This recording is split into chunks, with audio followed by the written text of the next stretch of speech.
Ah, si on a besoin, c'est mieux, ok, super. Moi je m'appelle Maïtena, je suis ravie d'être là.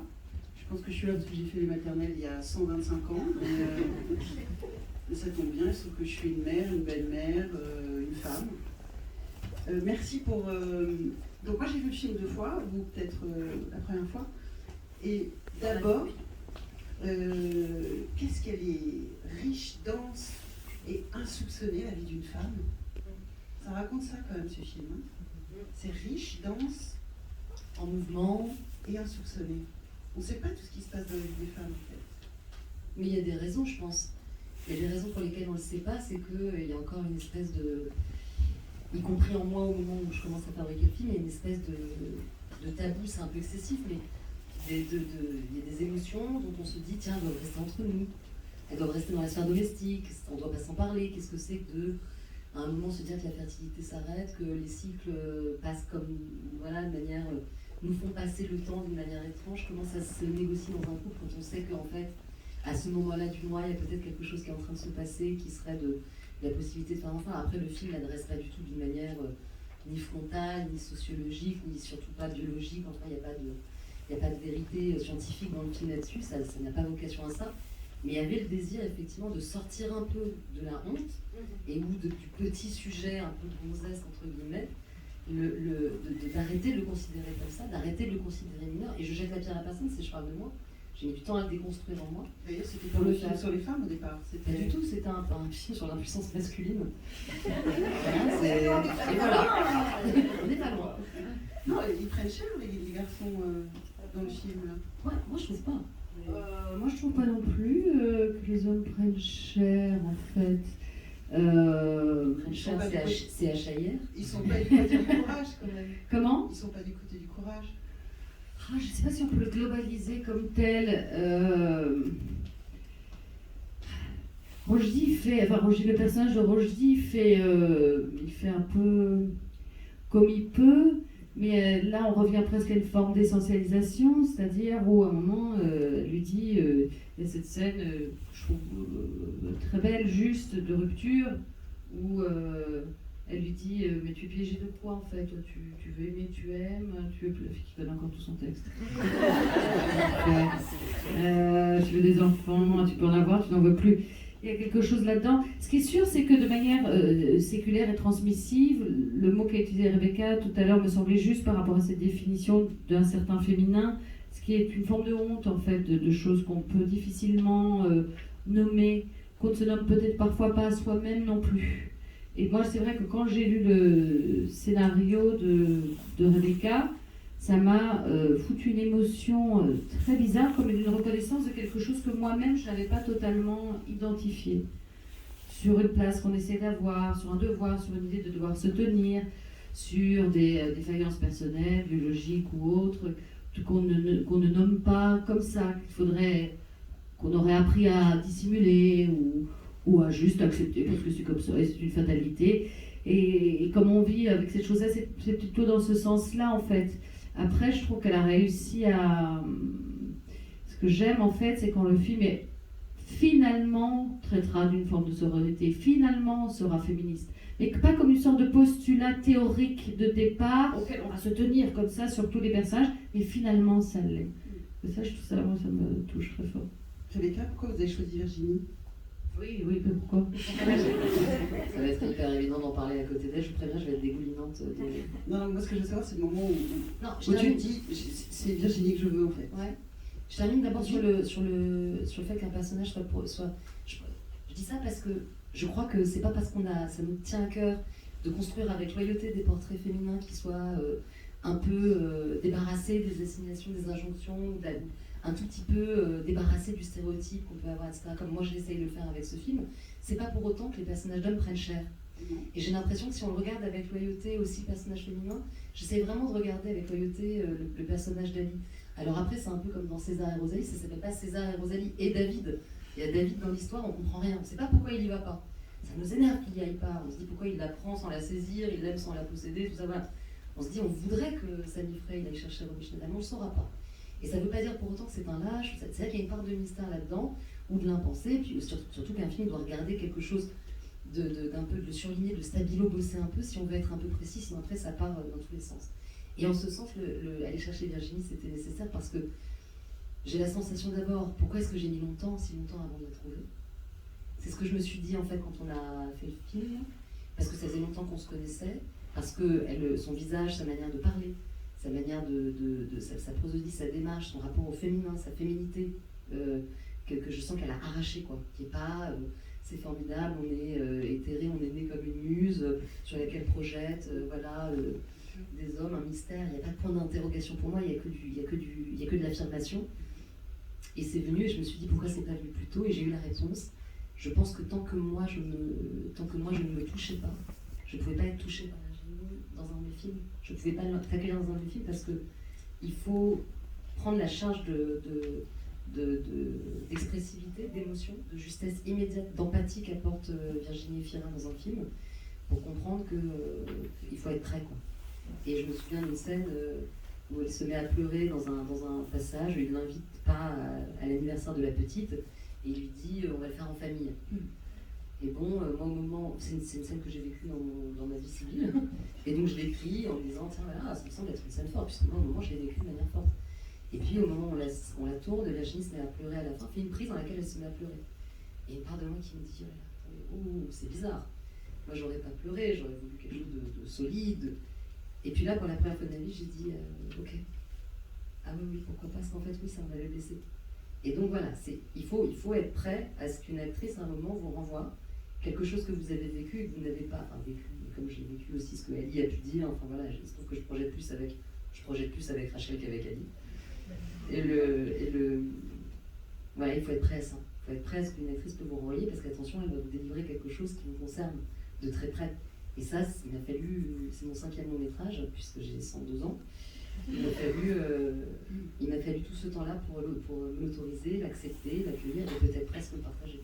Tu es prête pour quand tu auras 106, 110, 115, on continue, je crois. C'est demain. Voilà. Je suis prête, balance la sauce. C'est un rôle...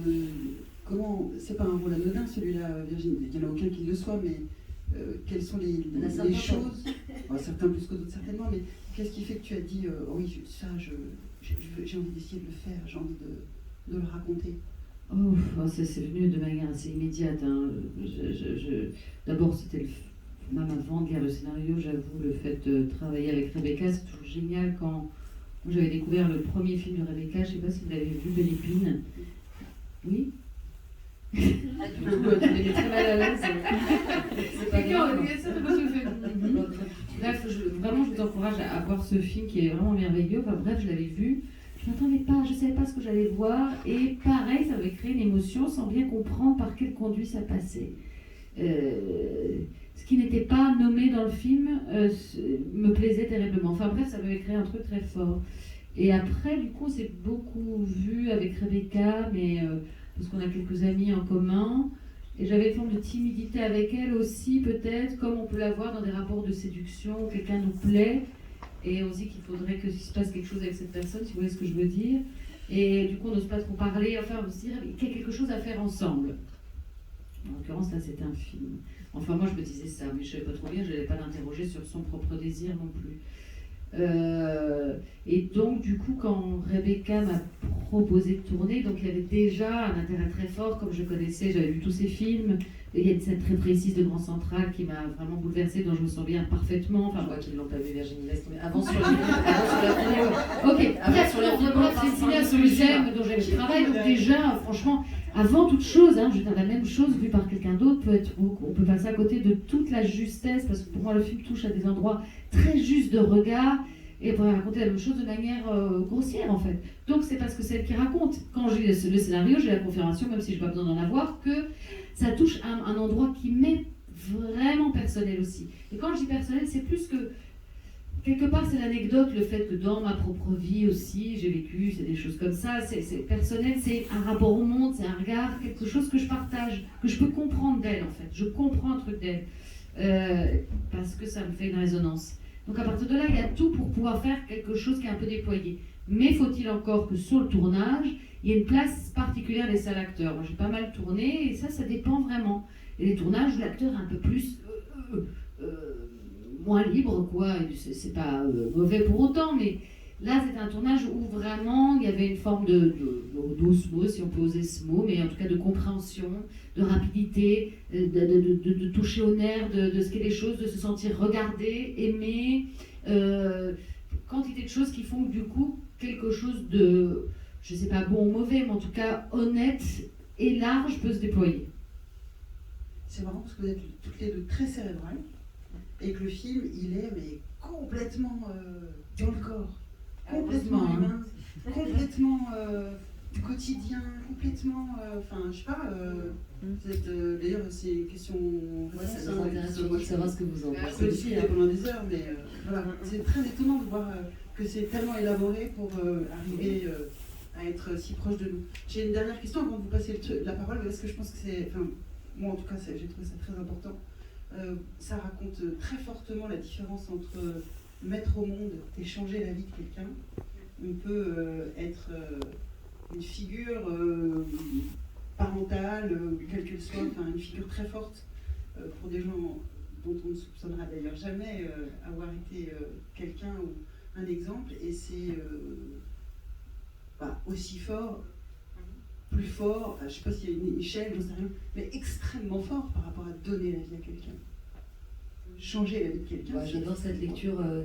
C'est vraiment.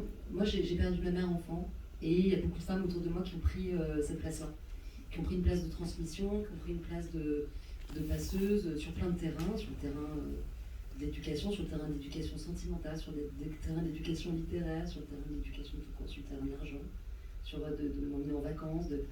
Et en fait, je crois que je tiens de ça la certitude, alors que j'ai un père que j'adore, il est présent, il est là. Et dans le film Et il est dans le film, c'est celui qui joue le père de Virginie.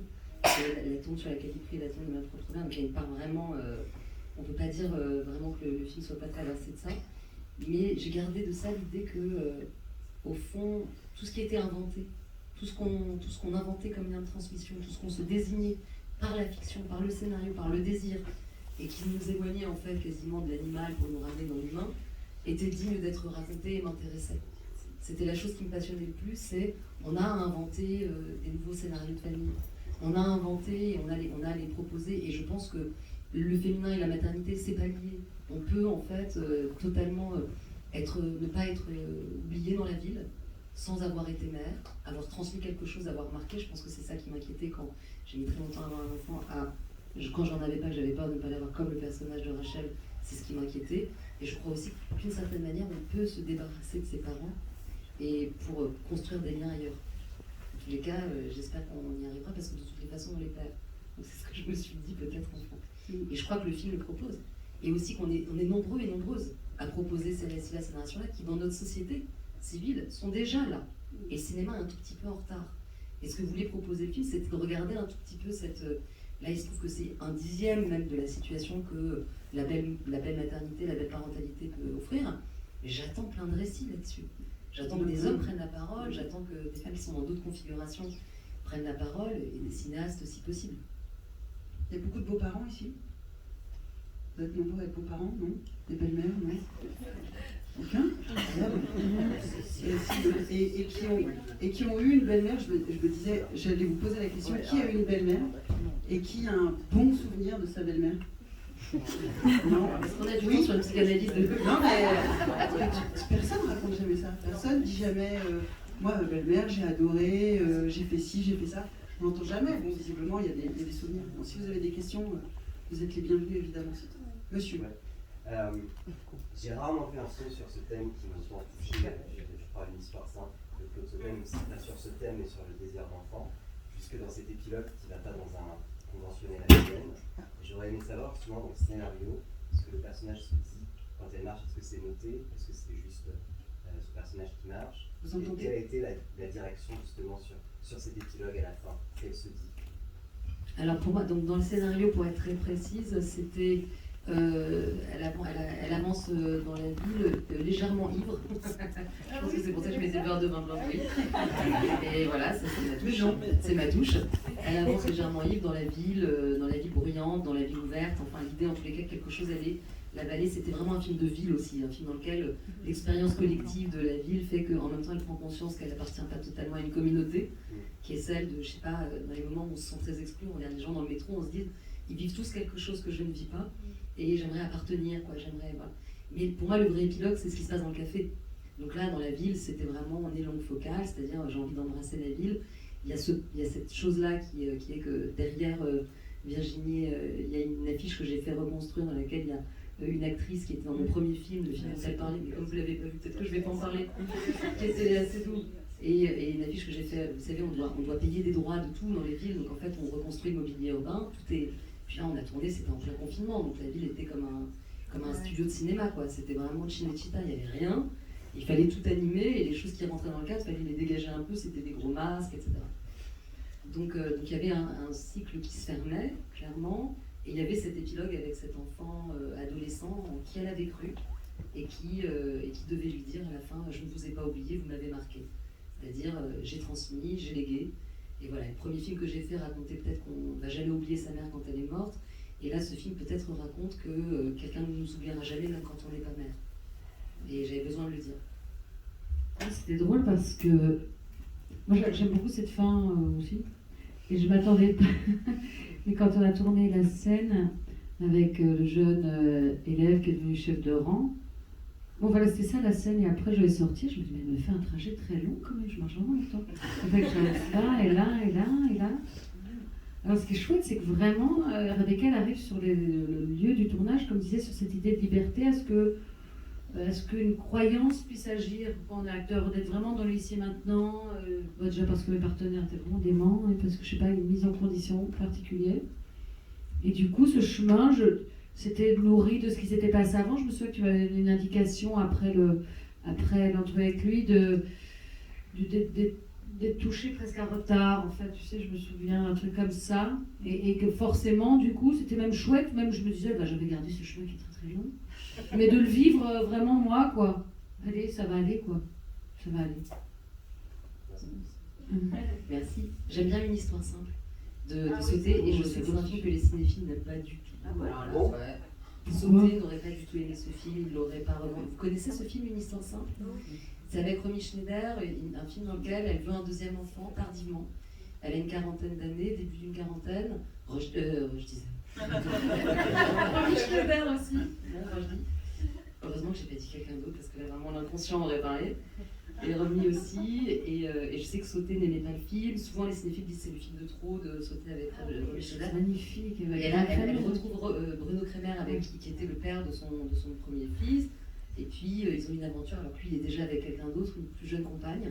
Ils ont une aventure presque secrète. Ils doivent cacher le fait qu'ils sont re-amants, alors bon, c'est un peu le père de son fils. Puis en fait, elle tombe enceinte et elle ne lui dit pas à la fin. Elle décide de ne pas lui dire. Elle allait lui dire. Et elle voit qu'il est parti avec l'autre compagne, que lui, il ignore qu'elle est en train de vivre ça. Elle se dit, je ne vais pas bousculer sa vie, et discrètement, voilà. Et c'est un film assez... je me souviens, il y a beaucoup d'inspiration de ce film, des sorties de cinéma.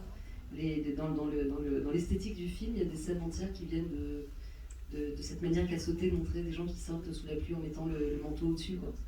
Ça, c'est vraiment quelque chose qui me tient à cœur. Ouais. Et puis aussi, Sauté, il avait cette chose de, quand tu parles de sujets banals, d'un sujet qui nous concerne tous, donc là vous êtes timide, vous avez l'impression de vous en ficher, mais en tous les cas, je pense que ça peut concerner certains d'entre vous, mais il y a de temps en temps un truc on se dit, c'est tellement banal ce personnage, il est tellement vécu. Moi, je l'ai tellement vécu dans ma vie, vécu autour de moi, et 8 ou 10 personnes à qui dans une année où vous écrivez un film, vous dites, bah, j'écris un truc là-dessus, c'est incroyable, c'est bon. Et ça devient, tu dis, ça se discute, quoi. Genre vraiment, tout le monde raconte, Evelyne Thomas, c'est mon choix. Vraiment, tout le monde raconte, ouais, mais j'adore ça, évidemment, je suis vampire scénariste, et je suis là, intéressant, je note, j'y pense. Et je me disais, c'est incroyable que le personnage n'ait pas été l'héroïne d'un film. Impensable. On a 2500 millions d'histoires sur un homme ambitieux dans une firme, voilà. On a 250... vraiment. Et j'aime bien aussi, j'adore Tom Cruise. Mais on a 250 millions de... 100 000 de récits comme ça. Et j'ai regardé, et là ce matin, il y avait une interview avec une ex-journaliste des Cahiers du cinéma. Je crois vraiment en l'exhaustivité de sa cinéphilie. Et je sentais qu'elle avait envie de me trouver un film. Quand je lui dis, bah, il n'y avait pas de représentation, elle disait, non, j'ai cherché, il n'y a pas. Il n'y a pas. Et il y a une scène dans Roi et Reine de Desplechin, qui est une scène qui me tient très à cœur parce que justement, elle était unique, elle était orpheline au milieu du cinéma français dans lequel, et américain, dans lequel Mathieu Amalric dit à l'enfant d'Emmanuel DeVos, voilà, je t'ai élevé un moment, mais c'est fini. Ouais. Parce que je crois que, bon, là, dans le film de Desplechin, c'est tendu, elle veut qu'il l'adopte alors que c'est fini entre eux. Voilà. Moi, j'essaye de simplifier l'équation, mais... Ça se passe à l'asile déjà. Enfin, quand oui, partie à l'asile, mais c'est partie comédie. Donc, vous l'avez déjà dit beaucoup, mais c'est vrai que des belles-mères, il y en avait plein. Hein. Il y en a dans tous les contes, etc. Et c'est toujours des immenses salopes effroyables, qui n'aiment pas l'enfant, qui veulent juste le mari. Donc le rôle de la belle-mère, il est partout. Mais il n'est jamais, alors que dans la réalité... Jamais aimé. Il y a des jamais, explications historiques. Historiquement, les belles-mères... Je pense que le conte Disney, c'est l'héritier d'un moment où les femmes étaient... d'abord mouraient jeunes en couche, et si bien que les hommes se retrouvaient veufs un peu jeunes, avec des enfants, et puis se remariaient évidemment, voilà, et se remariaient avec des femmes qui elles-mêmes très jeunes, n'avaient pas le désir d'avoir un enfant à ce moment-là, héritaient d'enfants malgré elles, et puis voilà, et ça donnait des situations plus conflictuelles, moins choisies, moins volontaires, ça. Entre-temps, des centaines d'années ont passé, et pourtant la représentation ne bougeait pas trop. Donc, à part certains films qui disent Belle Maman, donc ça va être une comédie, ou les belles-mères un peu des familles recomposées, on ne sait pas, les enfants s'entendent pas. J'adore Step Brother avec Will Ferrell. Ah oui, les deux qui sont. Oui, Ils oui. sont vraiment cons, mais géniaux. C'est à mourir de rire. Souvent, ça va de pair. Ça va de pair. Bon. Et j'adore ce cinéma-là, mais voilà, je cherchais un film qui m'aide à vivre. Et je ne le trouvais pas, et j'essayais de le faire. Et je pense que ce qu'incarne Virginie là dans le film, à un moment, mais moi ce moment où elle se retourne et elle dit au revoir, il y a 2-3 scènes pour lesquelles je sens que j'ai fait le film. C'est une scène où on dit à un enfant, voilà, on va plus partir en vacances ensemble. On va plus, je sais plus moi qui vais venir te chercher. Et c'est des scènes où j'ai l'impression que dans ma propre vie personnelle, alors je vais me mettre hyper émotive, et c'est ça l'erreur avec ce film, c'est pour ça que c'est la première fois que j'en parle en public, on n'en parle pas. On l'a présenté à Venise, mais j'ai pas parlé. Mais voilà, c'est des scènes que j'ai pas vécues dans ma vie, et le film les a vengées, quoi. Le film les a réparées. Et puis aussi en me disant, moi j'aurais aimé trouver les mots. Donc voilà, j'ai eu le temps avant d'écrire la scène. Je me suis dit, bon, je vais bien écrire une scène. Qu'est-ce qu'on pourrait se dire? Voilà, on pourrait se dire ça, mais dans la vie intime, on les trouve pas. Et j'avais envie vraiment de nous aider, quoi, avec ça.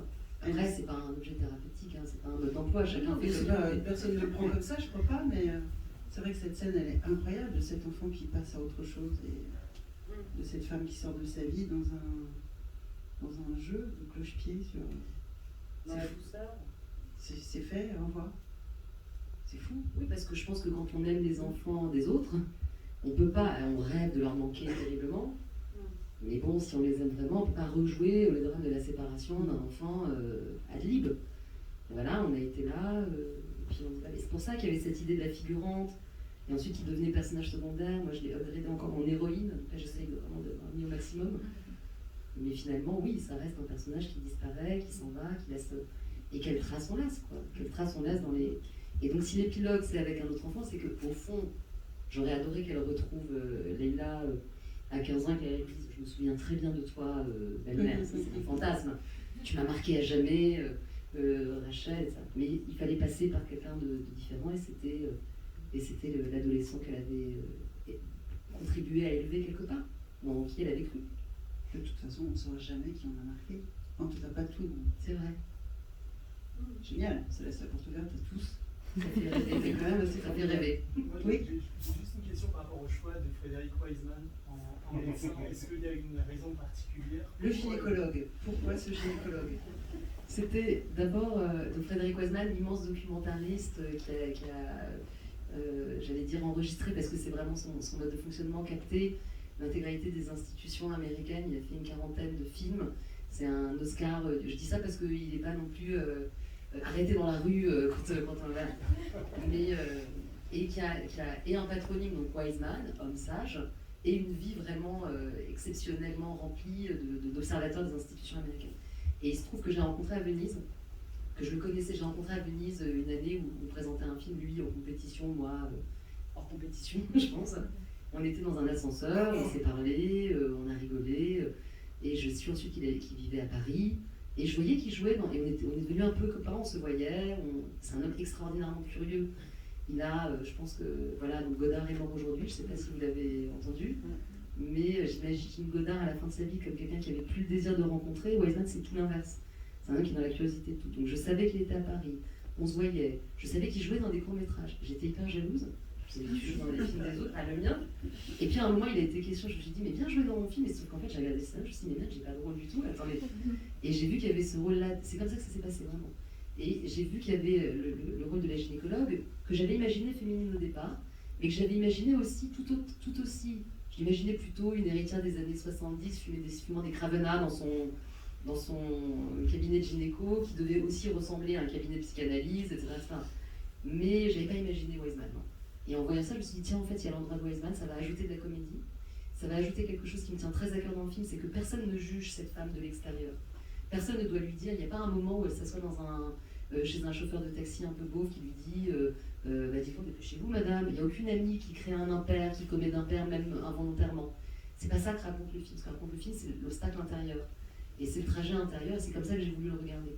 Et donc que Wiseman, cet homme si sage, qui a un âge cacochine, on se demande même comment l'ordre des médecins peut le laisser exercer. D'un coup, je me suis fait tout un fantasme en me disant, formidable, en fait, ça va être du coup le gynécologue de sa mère. Du coup, après, quand avec sa sœur, elles vont en parler, elles se diront, est-ce que tu as demandé à Wiseman?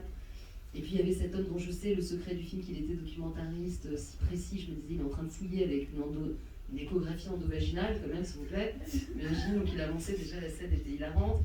Voilà, ça ajoute de la comédie, ça a du sens pour moi, c'est un trajet il délivre une parole, ça m'a amené en tous les cas à écrire la scène avec comédie. Quand il dit, il me reste combien de temps, que lui répond, je pense que c'est des questions que je me pose tous les matins. Voilà, ça m'a fait écrire, du coup, réécrire la scène en pensant à lui et l'améliorer. Ouais. Imaginez-les-moi comme des amis. Ça, c'était vraiment le pari de mise en scène même du film.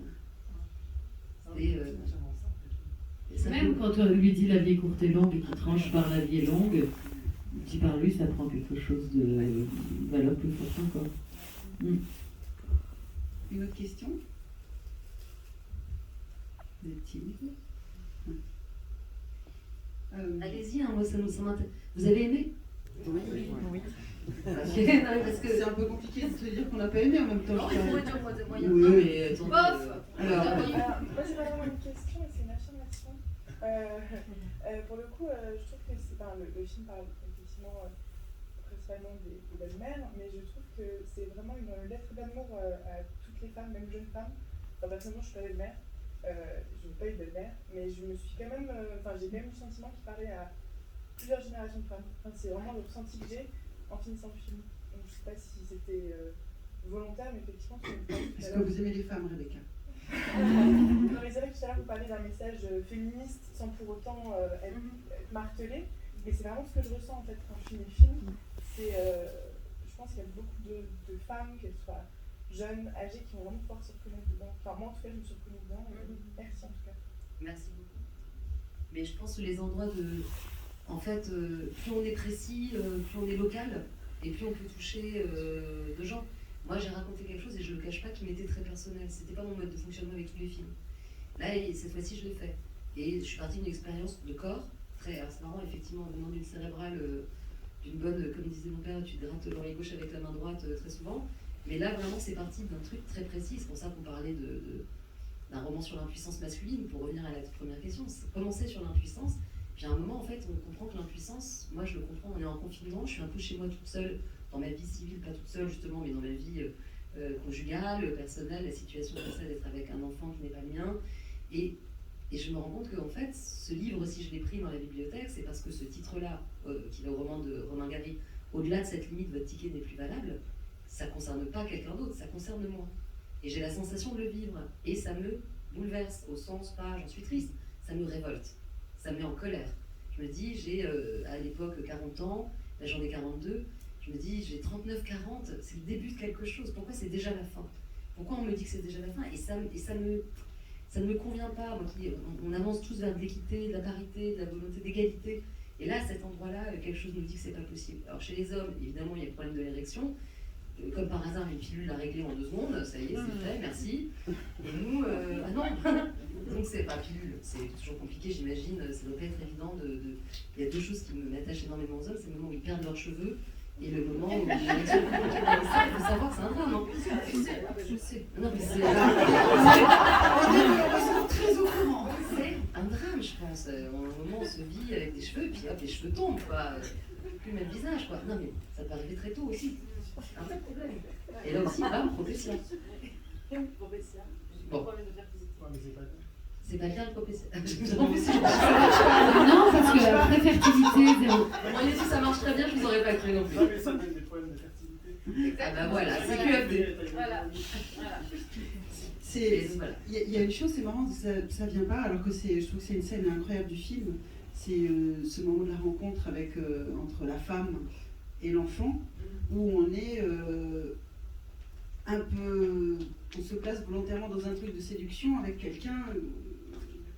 On ne peut pas forcément séduire. Ça pourrait être un petit garçon, c'est une petite fille, elle pourrait avoir 8 ans. Tu choisis rien et tu te retrouves face à. Tu aimes par extension et surtout, tu veux être aimé par extension alors que t'as rien demandé, on t'a rien demandé. Qui est une scène incroyable, qui est un moment très. Ça challenge quoi dans une vie. On est quand même très à poil face à un homme qui vous regarde, on fait salut, c'est d'être sympa, et tu vois. L'idée déjà avec les enfants, c'est qu'il ne faut pas faire les choses pour qu'ils nous aiment eux. C'est déjà essayer de voir soi, c'est déjà une rencontre, c'est déjà une ouverture. C'est déjà accepter cette chose-là, essayer que les choses se passent bien. Et ce qui est très beau aussi, je trouve, dans le film, c'est finalement ces vases communicants entre ce désir de maternité qui préexiste, mais qui existe peut-être davantage encore dans ce lien trouvé avec cette petite fille. Et aussi, c'est pour ça qu'on joindrait l'idée que ça parle à toutes les femmes. Déjà, effectivement, si Rebecca est arrivée à trouver quelque chose du plus intime, donc forcément, il y a des résonances extérieures, mais il y a aussi cet endroit, en fait, parce que ça, je crois, c'est féminin, mais c'est masculin aussi, dans l'idée de... c'est l'idée du lien, d'une famille qu'on se crée, de quelque chose... On a tous connu ici, je ne vais pas vous demander de lever la main, le rejet par exemple. Enfin, je veux dire, on a tous eu des histoires. Qui a connu le rejet? Qui n'a pas connu le rejet? Voilà. Non, mais un endroit où est le lien, on pense qu'une histoire va durer, elle dure peut-être pas, l'histoire avec un enfant, du coup, forcément, on voudrait être que dans le présent, mais se pose la question de qu'est-ce qui arrivera après, quelque part, quand on s'investit, qu'est-ce qui reste des choses. Pour moi, le film, plus globalement, moi je suis d'accord, c'est-à-dire qu'il parle d'une condition féminine, mais il parle vraiment d'un endroit comme ça, de l'existence même, de qu'est-ce qui part et qu'est-ce qui reste. Parfois juste un souvenir, parfois un lien qui continue, parfois l'autre ne se souvient pas comme nous. Ça charrie tous ces endroits-là qui sont pour moi vraiment fondamentaux, quoi, en fait. Et un enfant, dans ce lien-là, c'est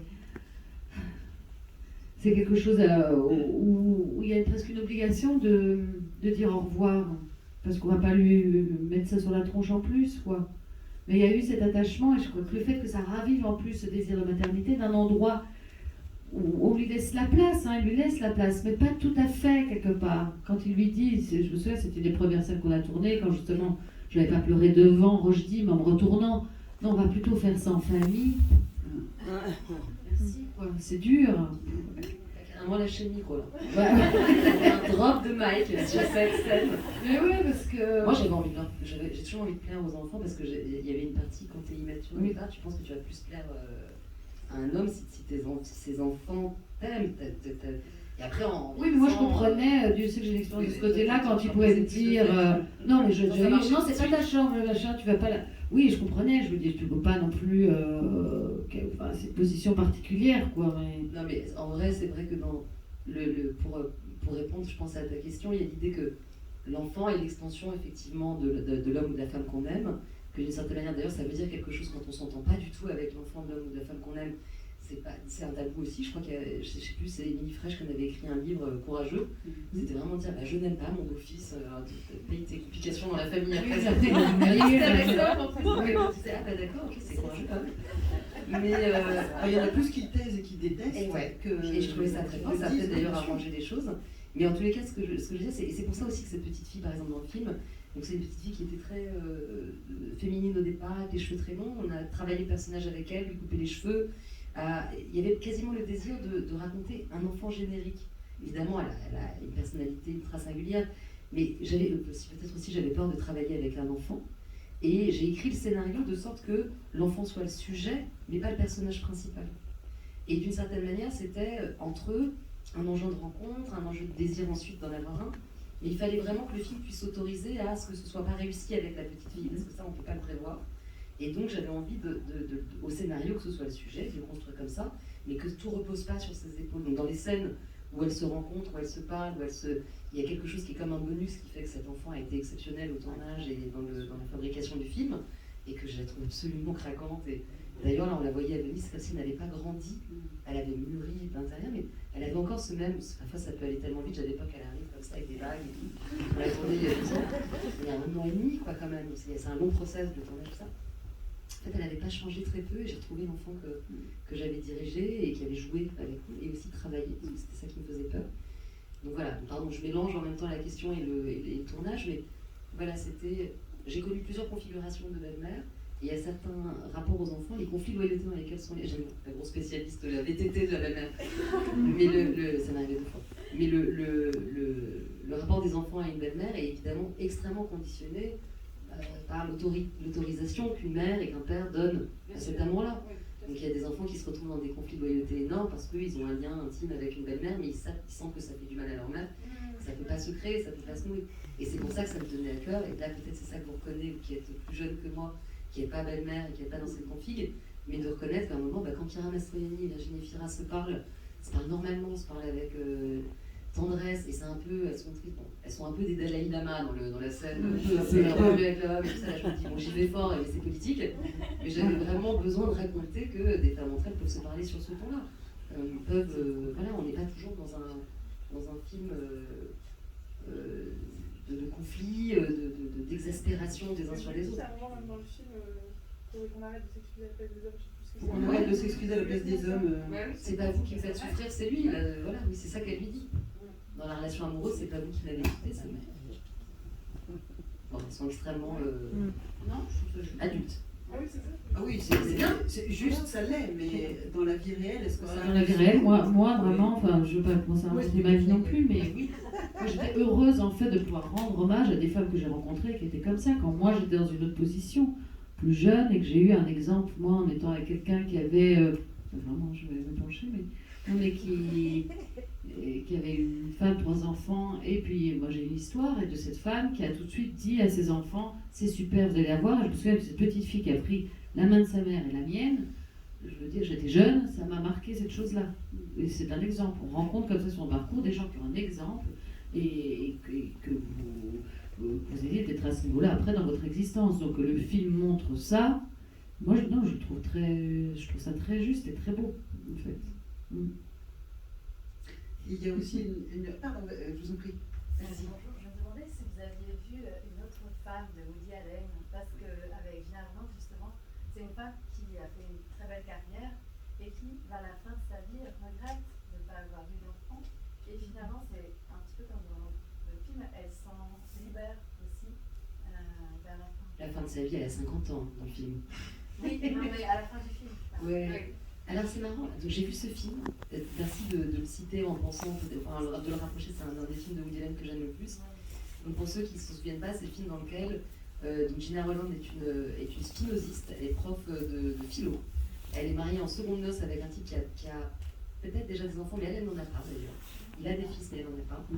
Et elle s'isole pour faire une thèse sur Spinoza, donc elle prend un appart dans lequel, et qui jouxte un cabinet de psychanalyse.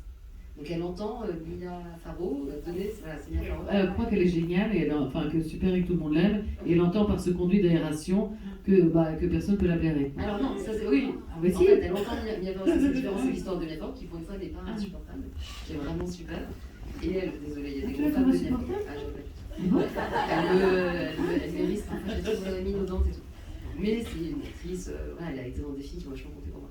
Non, c'est Gina Roland, et effectivement cette femme qui à un moment descend, et puis elle rencontre la femme de l'ex-femme de son frère, qui lui dit voilà, on divorce avec ton frère. Elle dit désolé. Et donc, bon, oui, il a besoin d'argent. Oui, mais pourquoi il ne le demande pas lui? Mais parce qu'il te déteste. Ça, c'est la l'une des premières scènes. Et en fait, ça n'est que ça pendant le film. Elle se dit attendez, excusez-moi, il y a une espèce de vacillement. Et effectivement, c'est la midlife crisis de cette femme qui n'a pas d'enfant et qui se pose des questions. Et je suis très proche de ce film parce que je suis dans un moment de rêve. où elle revoit elle a une espèce de rêverie comme ça. Je vais vous raconter l'intégralité du film, et tout de suite.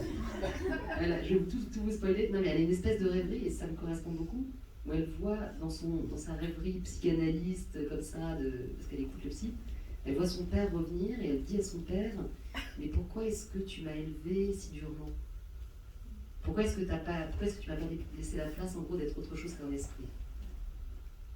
Voilà. Donc je suis très attachée à ce film, très attachée au personnage de Gina Rowlands dedans. Moi, je ne le voyais pas comme vous, comme un film sur une femme qui avait pas d'enfant et qui le regrettait.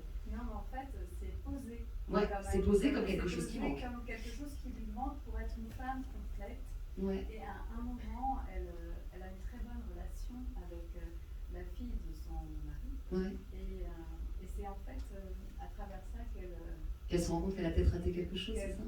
Non, qu'elle a plus besoin. Qu'elle s'en elle libère. a cette relation. C'est fou, hein, je me souviens bien du film, je me souvenais pas de ça. Et je me demandais, la première scène m'a fait penser à Manhattan en version Paris un peu. Alors, c'est marrant, j'ai pas du tout pensé, surtout pas dans ce contexte. J'adore Woody Allen. C'est un cinéaste auquel je veux rendre hommage aujourd'hui, c'est vraiment. Cette scène, c'est très fort à ses sœurs. Là, tout est foutu sur cette promotion. Non, mais c'est là que ça s'arrête. Non, mais je suis évidemment, en tant que cinéphile, fan de plein de films de Woody Allen. Et c'est vrai qu'après Venise, au moment de les gens m'ont dit, ah, il y a du Woody Allen. Mais parce que je pense que, et bien sûr, ça doit me traverser inconsciemment. Quand on commence sur la Tour Eiffel, j'avais envie de commencer frontalement, comme une carte postale. Pardon. C'est Monk. C'était Lenus Monk. C'est pas Monica, alors. Non, c'est Vanonica qui est en fait le thème des liaisons dangereuses Vadim qu'elle montre dans sa salle de ciné. Mais je crois que pendant longtemps, c'est les liaisons dangereuses de Vadim. Donc avec Jeanne Moreau et Gérard Philippe qui se passe à Courchevel. Et j'imagine très bien, quand moi j'ai été prof en fait avant d'être scénariste et réalisatrice. Pardon, du coup je m'arrête là-dessus. Pardon. Parce que c'est la transmission, et je sais que ça c'est un truc très fort dans ta vie, avoir été prof et avoir arrêté. J'ai fait tranquille. Hein, oui, pardon, je dis. Non, au contraire. Non, mais c'est encore une fois, c'est un adulte face à un enfant ou un être en devenir. C'est encore la même histoire, c'est encore toujours ça. C'est comment on se trouve soi-même en transmettant à quelqu'un. Et c'est vrai que c'est une plus belle chose qui puisse nous arriver. Passer quelque chose à quelqu'un, c'est un truc extraordinaire, quoi. C'est une sensation extraordinaire. Moi j'adorais ça. J'ai tellement adoré que j'ai démissionné. Alors je m'explique. J'ai tellement adoré que j'ai démissionné parce que je me suis dit, je l'ai fait 1 an et après je me suis dit, mais je vais trop adorer. Et je vais me réveiller dans 15 ans et j'aurai pas fait de cinéma. Donc il faut démissionner, il ne faut pas se mettre en disponibilité, il faut vraiment arrêter. Donc voilà, j'ai vraiment eu une fin de non-recevoir de ma famille qui m'a dit, mais t'es stupide en fait. Il y a eu un concours d'éducation nationale, donc il y a une certaine sécurité de l'emploi. J'étais élevée dans la crainte en fait de pas être autonome. Et oui, effectivement, j'ai arrêté. J'ai adoré enseigner, j'ai adoré le lien avec les élèves. C'était très important pour moi que Rachel soit prof. Je pense que dans le film, parce que ce que Virginie évoquait en disant il y a une dimension politique, mais qui n'est pas martelée dans le film, qui n'est pas un tract, parce que sans quoi on écrirait des tracts politiques. Mais je trouve que la scène dans laquelle tu défends, et en plus tu l'as, c'est le Vénération où tu as vraiment improvisé le texte, parce que tu étais très orthodoxe avec le scénario. Souvent je te disais, reprends la scène, puis il y a des acteurs ou des actrices qui aiment retaper les dialogues, mais Virginie pas du tout. Chaque fois je disais, mais change les mots. C'est bien écrit, non, je t'assure que j'y vais. Oui. Mais là en fait dans cette scène où elle le défend au conseil de classe, c'est vraiment quelque chose que tu as ajouté, tu as brodé là-dessus, et c'était, et j'ai gardé l'intégralité parce que voilà, cette manière de dire, moi j'ai senti un espace, c'était des mots que je trouvais tellement juste une prof dirait, c'est-à-dire elle s'accroche à tout, je vais essayer de convaincre. Ce conseil de classe, j'ai déjà vécu de professeurs, certains sont rincés, mais surtout beaucoup sont très engagés en fait. Certains sont très jeunes. J'ai pris toute une classe de Courtrage-May en fait, les élèves de Courtrage-May qui étaient sous la direction de Ludivine Sagnier. Je voulais une bande qui se connaissent, parce qu'en fait quand on est prof, on sait des profs, on se connaît à la fin de l'année. Et en fait on était jeunes, moi j'ai commencé à enseigner, j'avais 21 ans. Parce qu'en vérité, quand on a les concours d'éducation nationale, c'est tôt. Et donc on sort à peine des bancs de l'école et on retourne à l'école. Donc c'est ça qui m'a, ce petit truc m'a un petit peu rendu folle. Et je me suis dit, je pense que je vais pas le faire. Et oui, la transmission, elle s'invente. Oula. Mais en tout cas, c'est, je trouve, un des messages du film qui est très fort pour n'importe quelle femme, qu'elle soit mère, qu'elle ne soit pas, qu'elle soit belle-mère. on va pouvoir avoir un contact avec quelqu'un et pouvoir lui passer quelque chose. Et juste gratuitement, enfin, d'être humain à être humain. Il faut arrêter maintenant. Moi, je crois que ça veut dire stop. Oui, si vous n'avez plus de questions. Si, juste, moi, j'entends une chose. Le moment de la rencontre avec le bébé de sa sœur est incroyable. Ouais. Peut-être que je parle sans micro, en fait. Le moment de la rencontre avec le bébé de ta sœur est absolument incroyable parce qu'il est en même temps profondément douloureux et profondément dans la vie. J'ai l'impression que c'est le spectateur qui peut se dire que c'est douloureux, ça l'est probablement pour elle, mais parce qu'on sait en fait. Oh, mais toi tu l'as joué, alors tu sais ce qui s'est passé quand même. Ah bah non, pas sûr.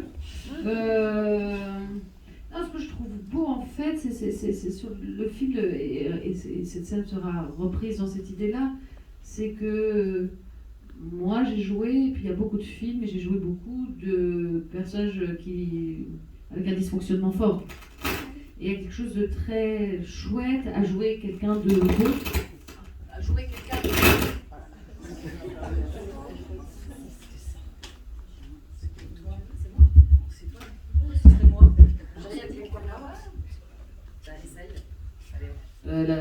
Oui, non, je disais que ce qui était vraiment chouette, donc que j'avais joué pas mal de personnages avec un sacré dysfonctionnement, et que là, de jouer quelqu'un de bon et que Rebecca regarde des endroits sans conflit, où on prend au-dessus, où on peut ressentir, probablement qu'elle ressent quelque chose comme une faille personnelle, comme quelque chose d'un peu raté, même si on le sait que non. À ce moment-là, elle se dit, mon corps peut pas, moi. Et après, on reprend. Après, heureusement, on a des idées, on a des ambitions, et grâce aux idées, on revient à quelque chose. Mais cette honte dont on a parlé, elle le ressent.